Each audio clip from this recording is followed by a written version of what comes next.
Ready, buddy? Yep. Oh my Let's God! go. Here we are, Let's day two. Day two. Where's the line? We're gonna jump back a step and give you a little episode of Inside the Caster's Studio.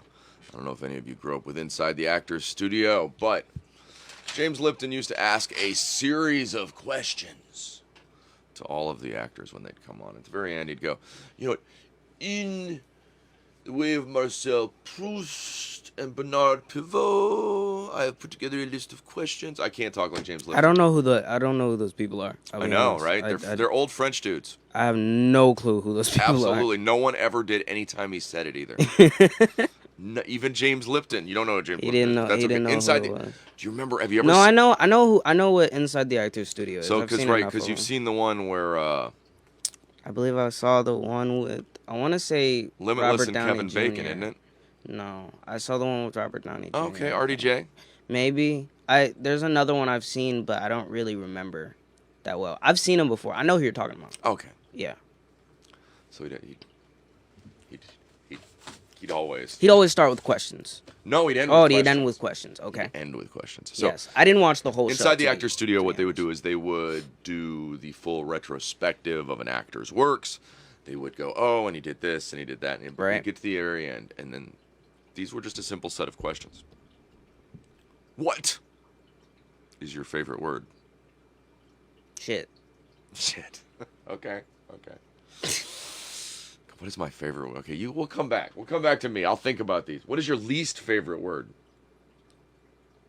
That's a hard one. My least favorite word, moist.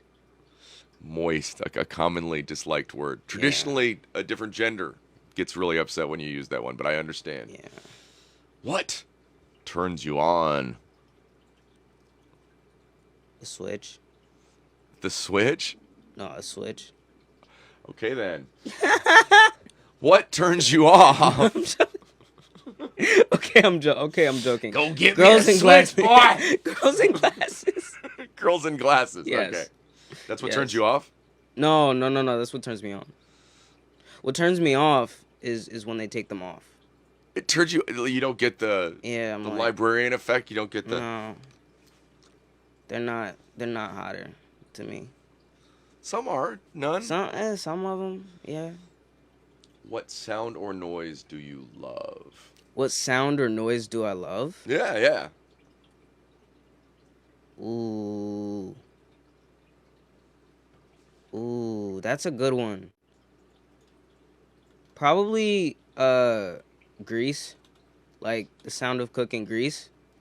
The sound of cooking grease. Not grease, but like bacon, when you're cooking. Bacon frying. Yeah, like bacon frying or Okay, something. bacon frying. Yeah. You walk in. Yeah. It's almost like the sound of Waffle House. Nah, it just reminds me of when my mom used to cook bacon and stuff. Like, but do you know what I mean? Like, but like Waffle House, it's right there. Right.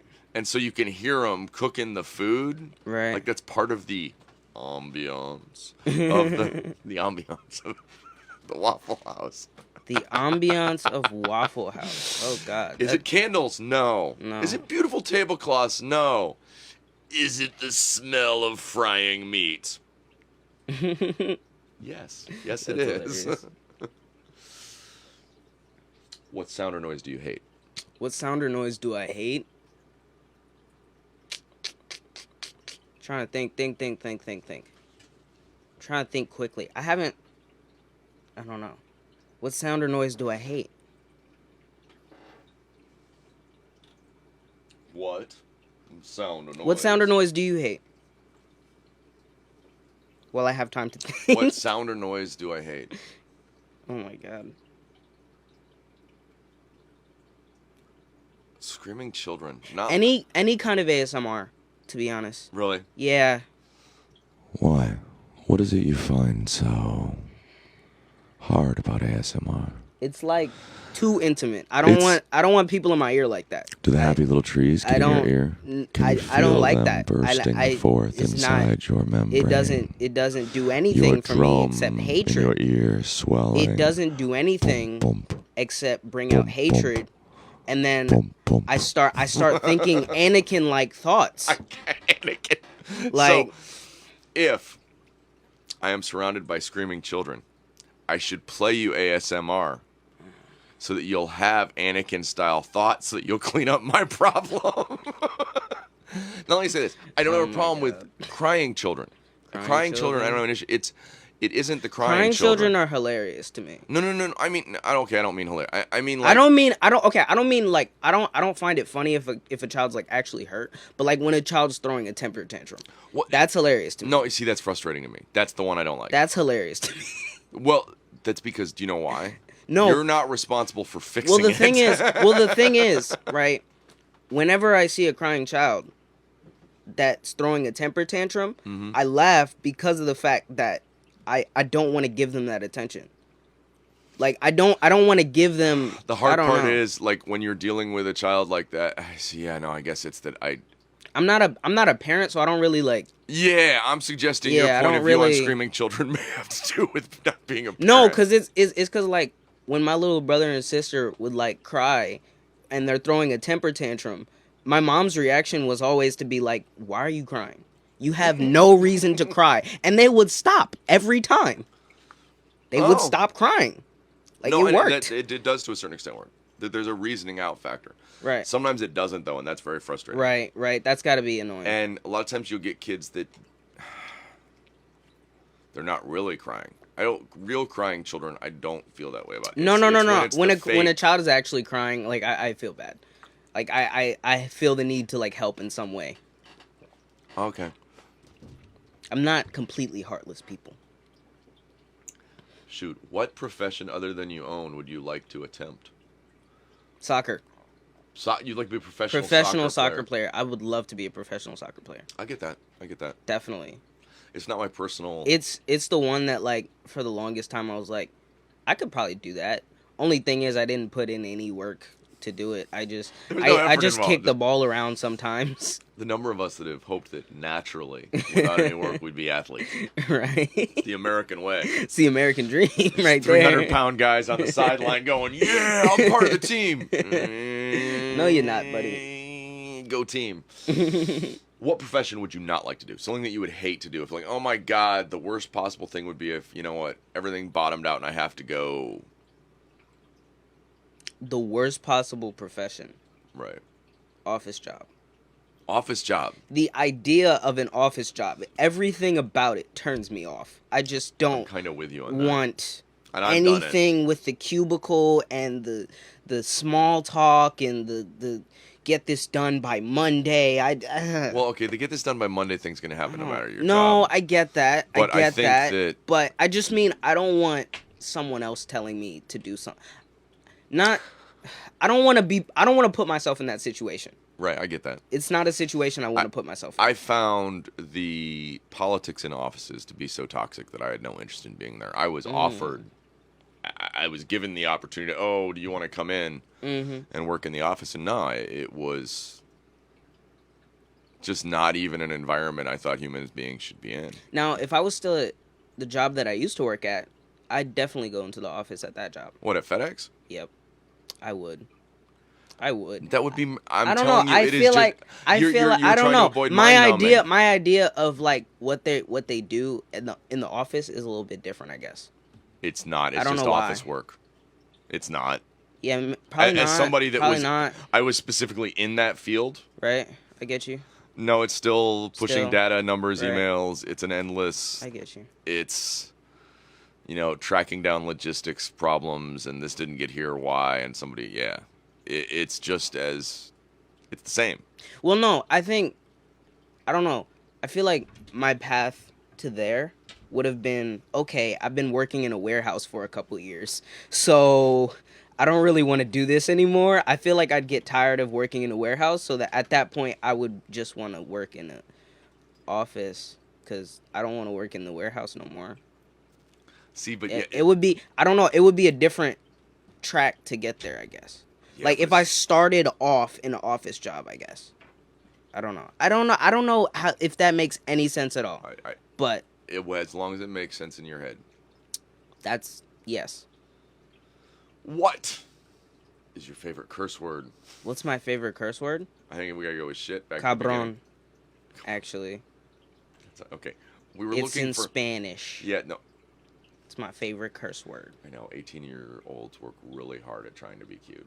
And we No, apologize I up like front. the Yes, language. It's a cool language. It is. I don't like English. as I somebody- speak it every day. But as somebody that spends my time with you, I guarantee, I don't I'm like telling you, that's not your favorite curse word I've heard. No, I Yeah. can't say my favorite curse word. Well, okay. Let's we'll be give honest. You that. We'll give you that. If We're on heaven, Facebook still. If heaven exists, what would you like to hear God say when you arrive at the pearly gates? Good job. Good job. I'm proud of you. That's what everybody wants to Right? hear from their dad, right? Okay, I'll give you that. Right? Yeah. Yeah. Okay, so this was a series of questions, obviously, that were used a long time ago. And the funny thing is, Okay. there's a bunch of these lists. Mhm. And so he dropped some questions. Like he had, who would you like to see on a new banknote? Who would I like to see on a new banknote? Yeah, that was one of his questions. That was one of Pavot's questions. I'm trying to Bernard think. Pavot. Who would I like to see on a banknote? Maybe that was Proust. I forget. Ooh. Freddie Mercury. Freddie Mercury. Okay. Freddie Mercury. So, like, we replaced the Queen on the pound note with Queen on the pound note. Yes. Okay, I might be able to get along with that. Yes. Even if they just released I it didn't for a even minute realize. just I didn't to- even realize that was what I was saying. Yeah, no, but the yeah, Queen reference that's is what makes it hilarious. for That's me. hilarious. That's so perfect. Yeah. What? Yeah, we're gonna skip that one. What? Nah. Oh, okay. If you were reincarnated as some other plant or animal, what would it be? What would it be? What would you come back as if human wasn't on the list of things? Porcupine. Porcupine. Get away from me. I don't want to speak to you. He is acting like he is not already here as a porcupine. I'm just saying. I'm not prickly. You're a little prickly today. Maybe. You're a little maybe tired today. maybe You're a little prickly I'm today. A little tired. I'm porcupine-y. definitely tired, yeah. Okay, so then I have a list. Okay. These are my questions. Okay. What's your questions? Where are you from? We kind of covered that. Where are you from? Guyana, Columbus, New York, yada yada. Yeah. What is your first memory? The very first memory, and I'll go into mine real quick, just to. Oh, go ahead. No, I go got ahead. it. I got If it you already. if you got it, I was go, gonna go. say, never mind. Go.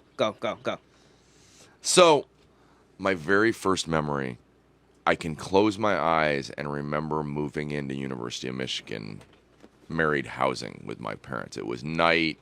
My godfather was there, Bob Chu. Miss you so much. My father was there, James Hayes. Miss you so much. My mom was there. Mom, I'm so glad you're still here. David was there, my brother.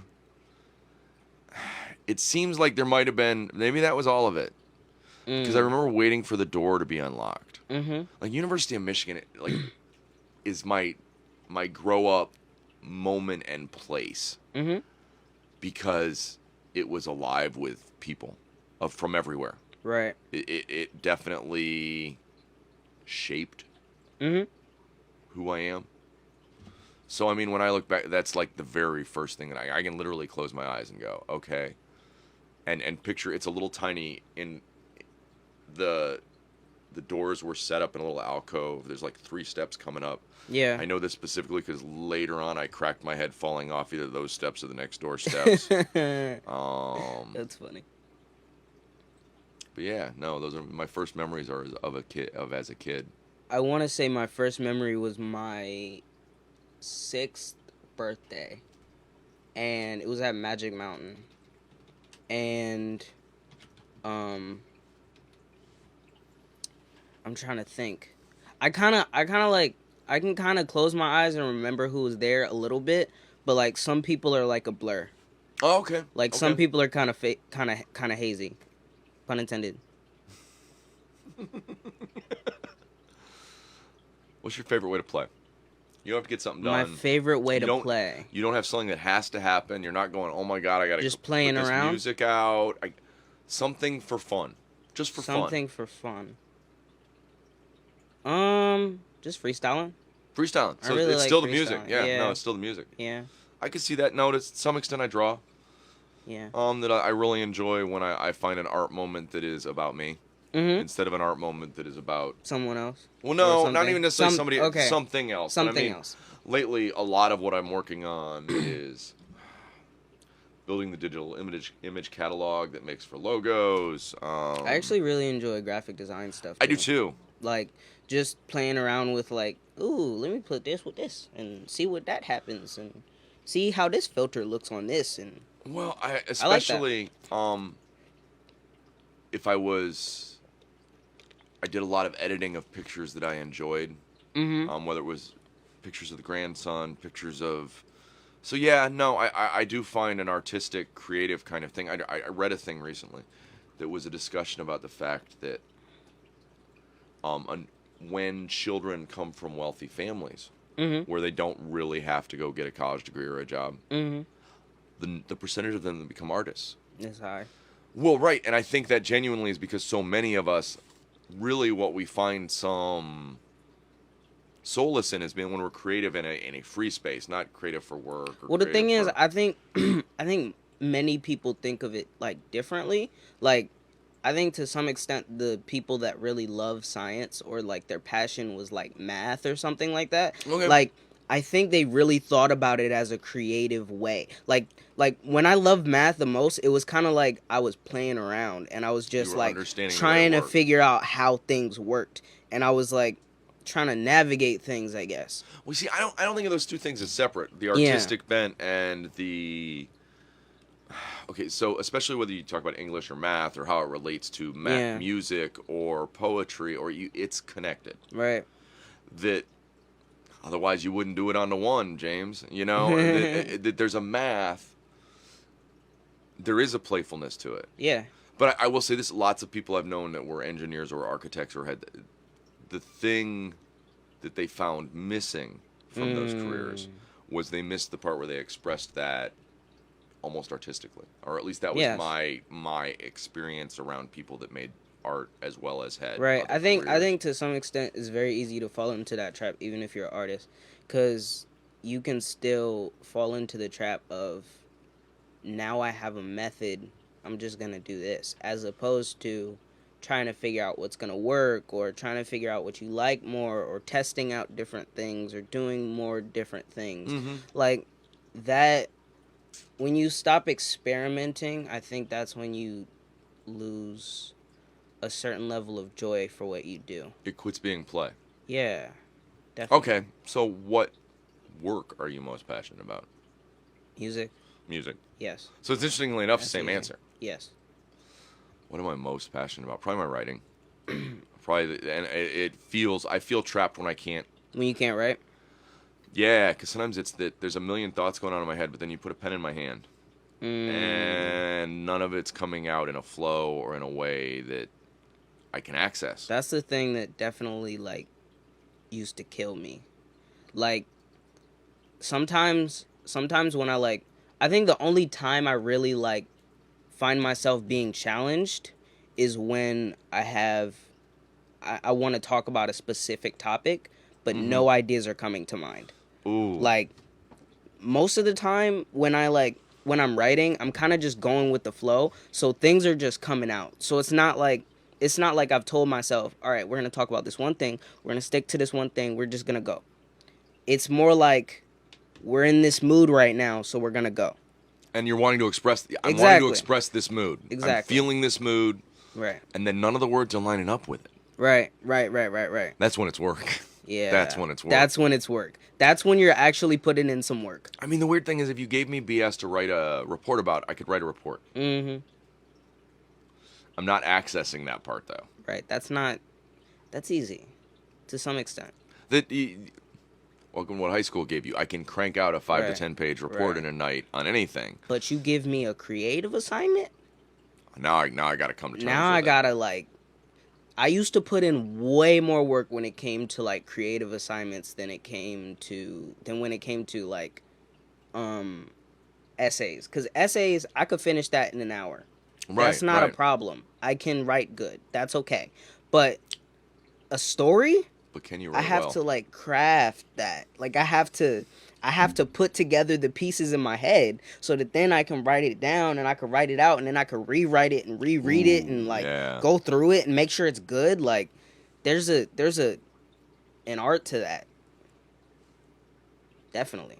How do you? Okay, so this next question's, I'm messed. Some of these were obviously the ones I'm working on. Right. How do you pray?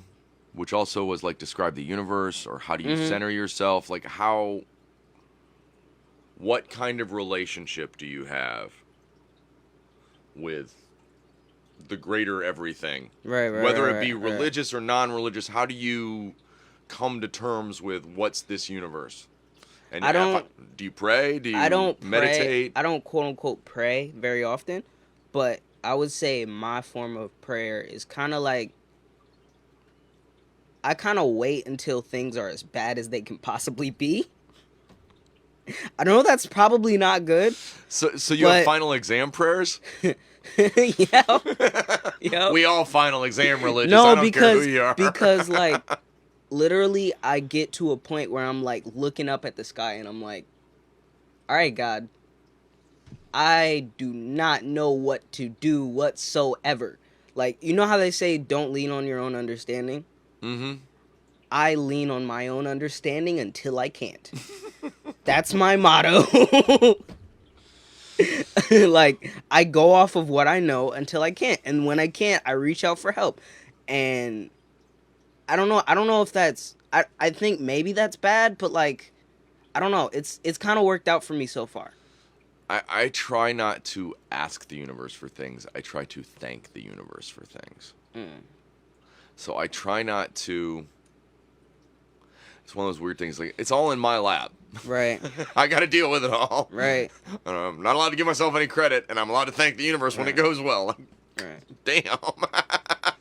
And meditation. I do a lot of, you know that. I mean, I do a lot. Right. My big thing is trying to develop gratitude to whatever. So I spend a lot of time like trying to remember to be thankful when I eat, trying to remember to, and not like in the traditional, okay, now let's say a prayer. More like I do this thing with apples. Apples. Where, I mean, the goal is you get your apple. Oh, pretty little apple. Oh, what a pretty little apple. That's a great apple. That apple been everywhere. Look at it. Grew in a tree. You don't want an and the apple that's rain been everywhere. came. But it really has.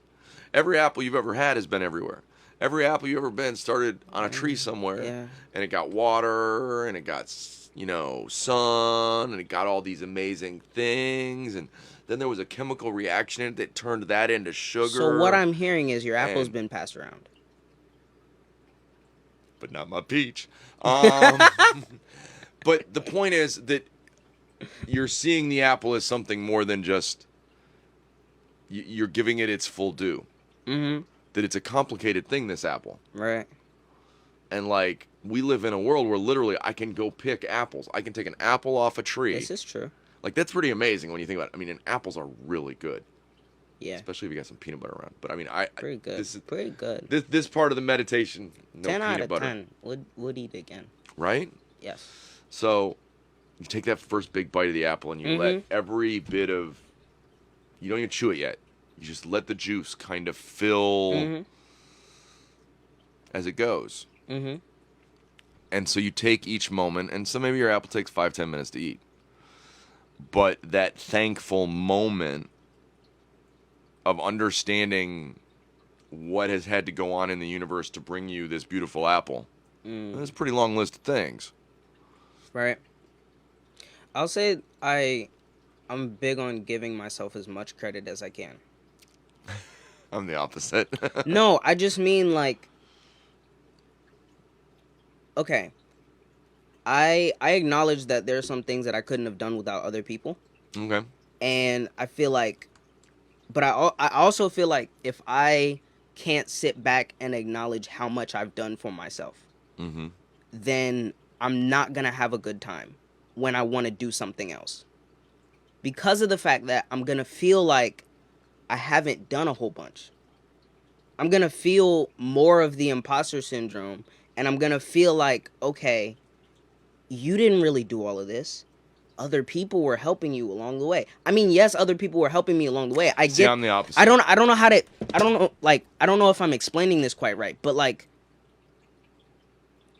okay, one problem I've always had with like God and stuff like that is that how can I feel good about an achievement if I'm giving the credit to someone else?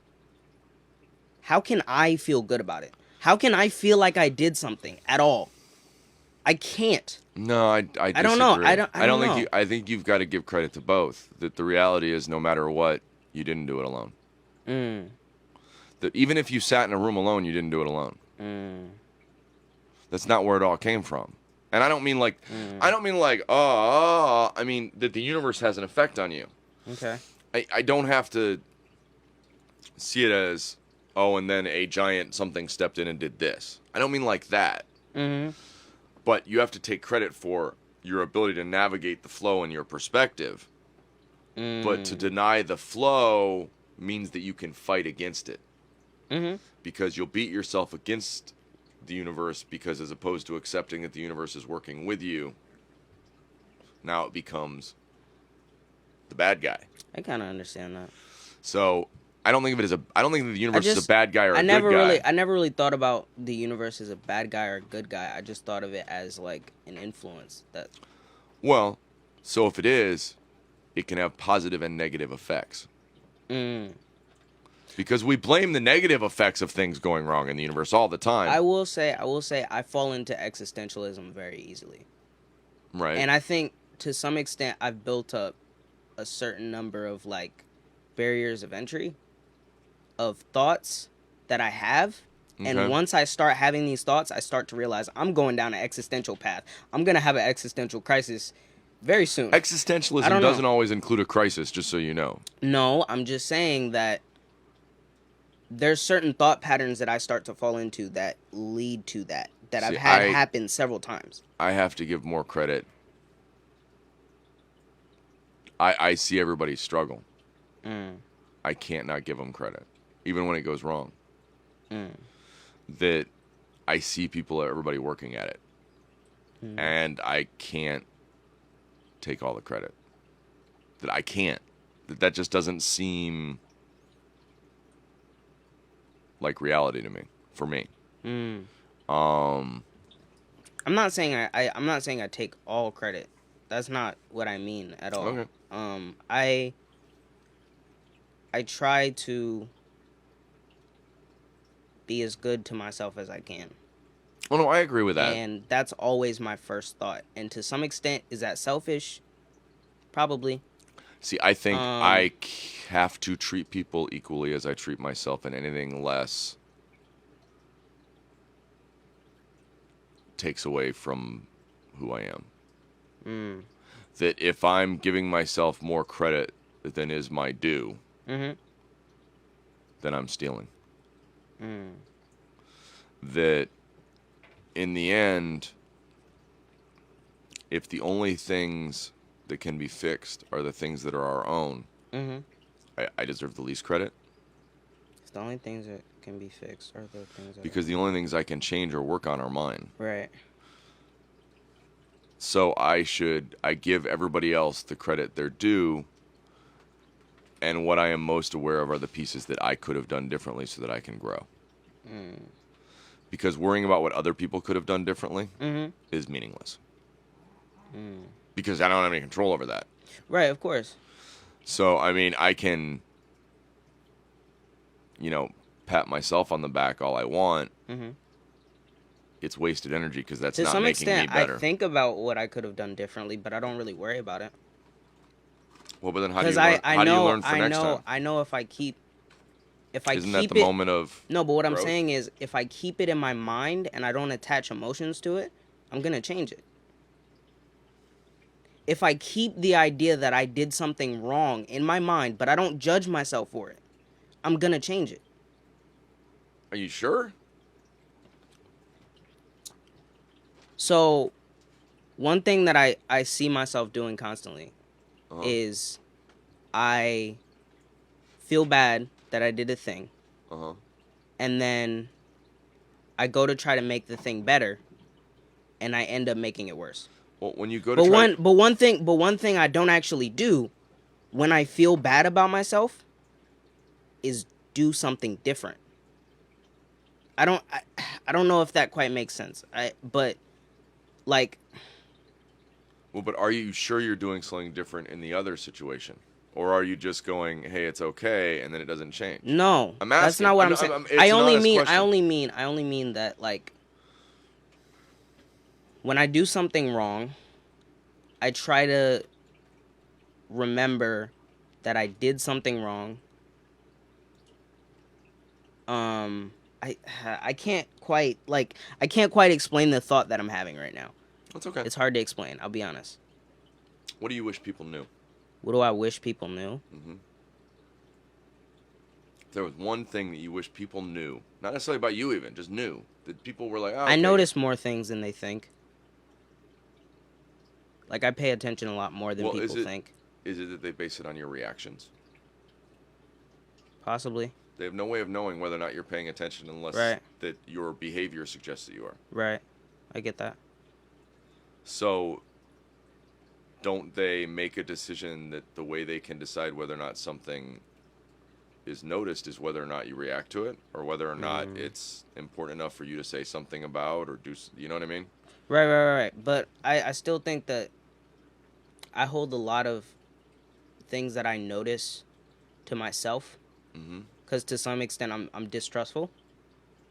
So I hold a lot of, like, I don't know. How do you overcome that then? How do I overcome that? How do I overcome that? I get better at talking. Okay. That's something I would have to work on. I think people know how much you notice and then are upset because they think they know you notice and then you don't do anything. It's possible too. Yeah, that I think that's an internal thing. That I think people are judging based on actions, aren't they? So telling them that you were paying attention is meaningless to them. As much as it's in your head without any external. Why would they think that? Or why would it matter to them that you were paying attention if there's no outward effect? That's a good point. Does that make sense? Yeah, that's a good point. So then people assume not necessarily that you're not paying attention, but that you don't care. Well, the thing is, I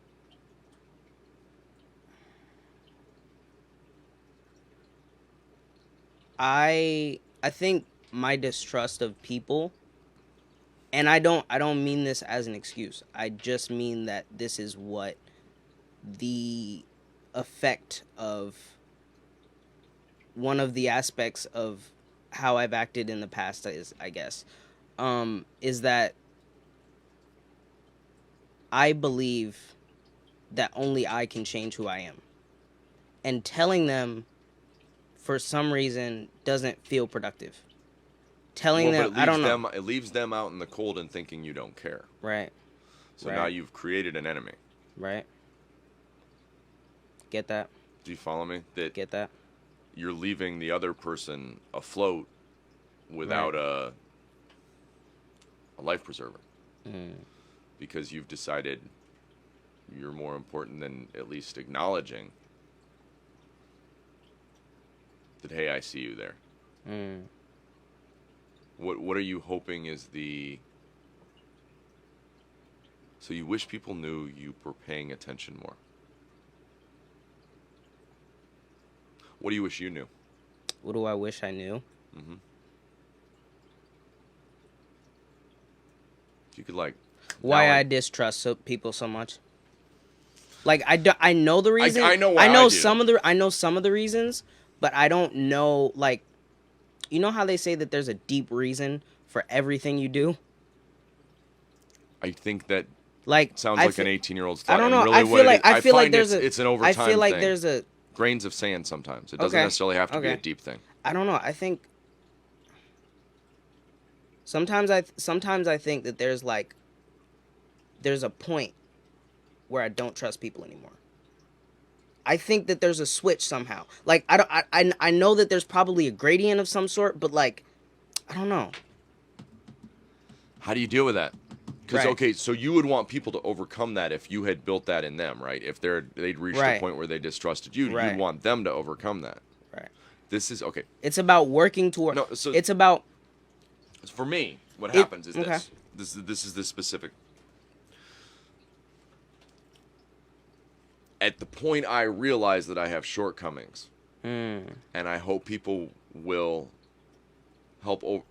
will overlook them and help me be who I am as opposed to what their image of me is. Now I know that I have to give them that. That if I need that for me, I can't withhold that from other people. If I can feel in my world that there are things I need for me to be okay from other people, Like what? support and love and all just the Right. basics. Even we'll just go Right. back with the simplest. I mean, it's beyond that, obviously. Right. We could use a lawyer to help set up the NPO if anybody's sitting on way more money than they need and wants to send it over here. After we get the nonprofit set up, I don't want to take any of the money. I just want to be able to, Yeah. you know what? I want there to be community studios like this, where what we're hearing from is each other instead of a corporate world. That the more of this that happens, where people are having real conversations about, hey, what makes us tick?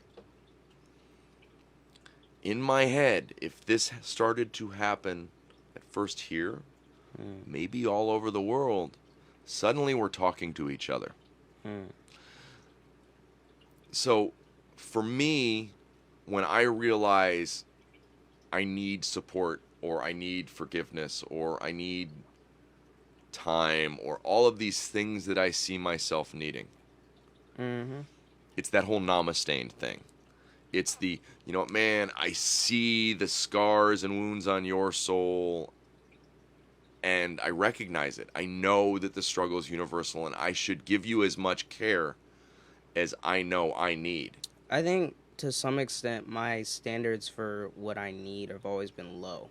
So the way that I treat people is not as good as it could be because of the fact that my standards I don't think your standards for No, yourself but my are as standard low as I you think my they are. standards for myself are kind of low. See, I don't think that. I don't know. I think you have a lot of wants and needs. No. I just mean like I think it takes Okay. a lot.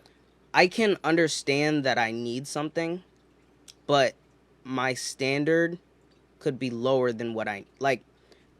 I'm trying like. I'm blanking on words today. I'll be honest. As a person in your world, I don't think your expectations for support are like outrageously low. I don't think they're unusual. I'm not saying that. Sometimes your outlook's 18, but that's okay. You're 18.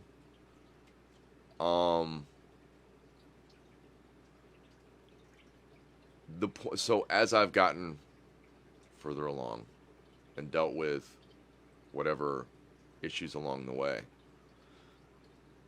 I have trouble not admitting in my life I've made mistakes.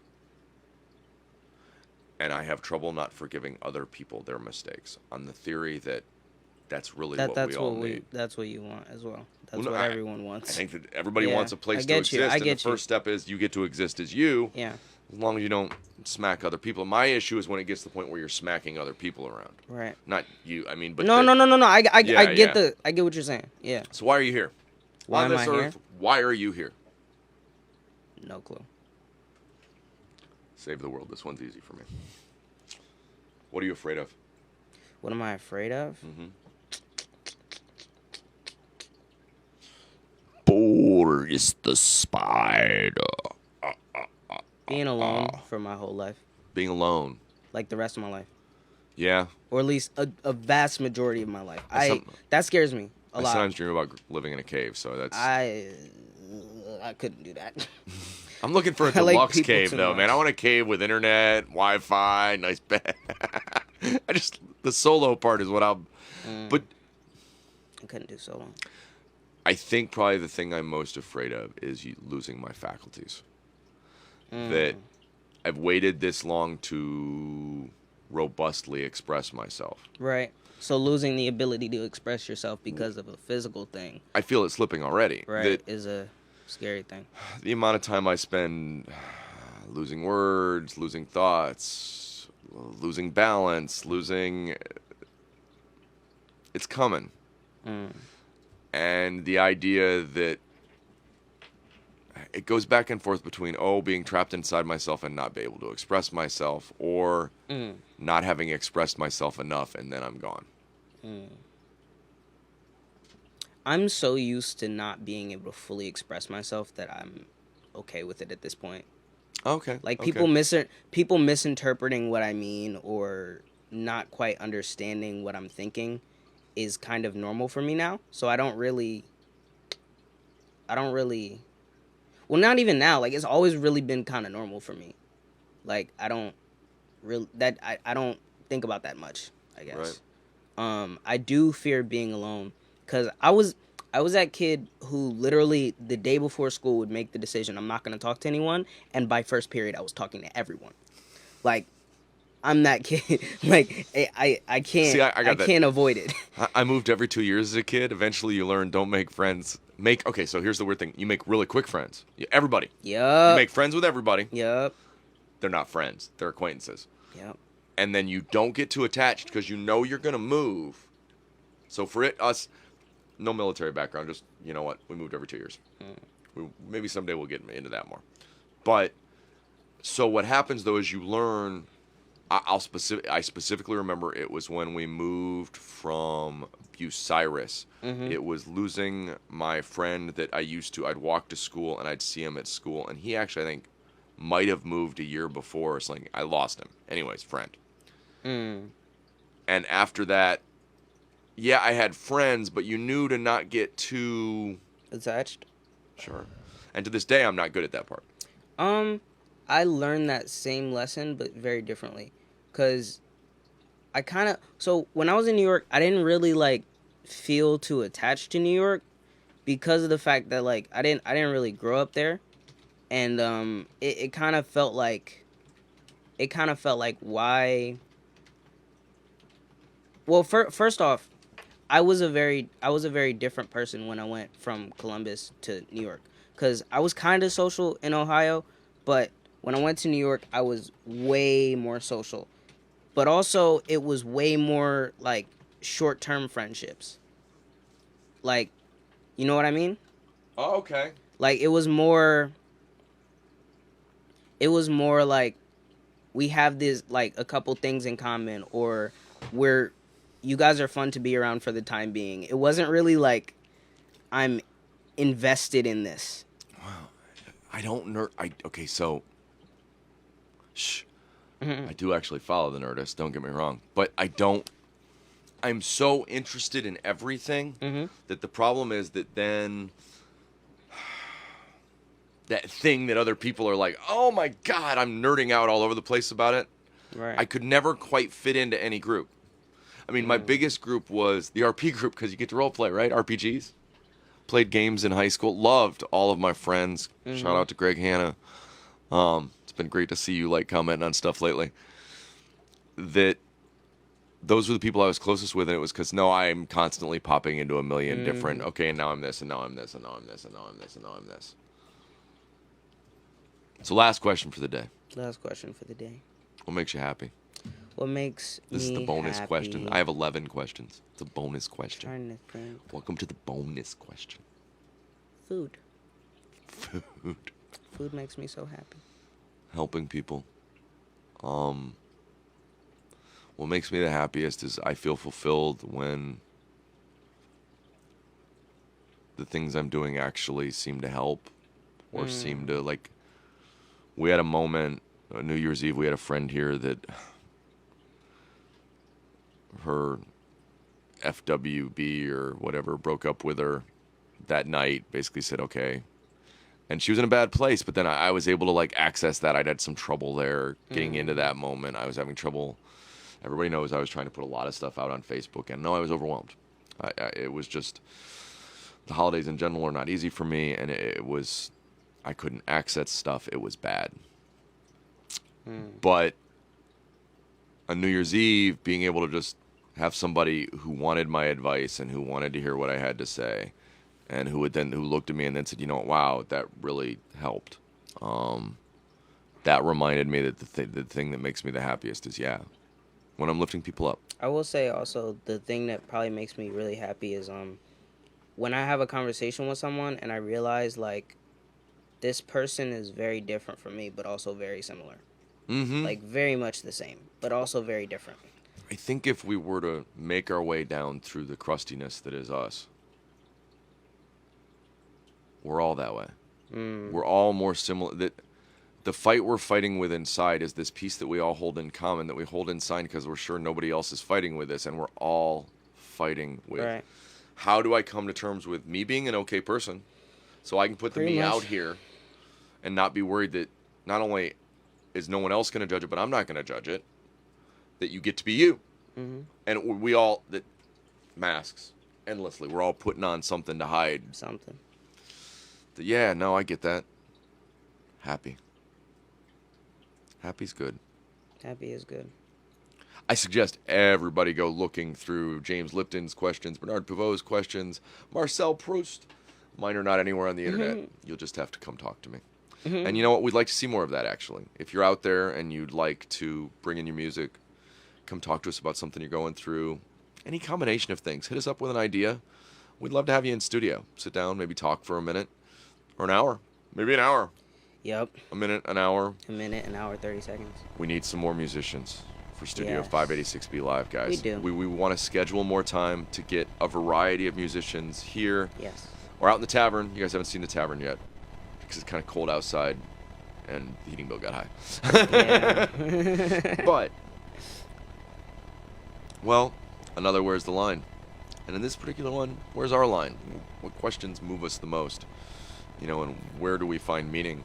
I find these lists of questions really interesting, actually. Definitely. That it Takes was you down a journey. right, yeah, like it opens up a piece.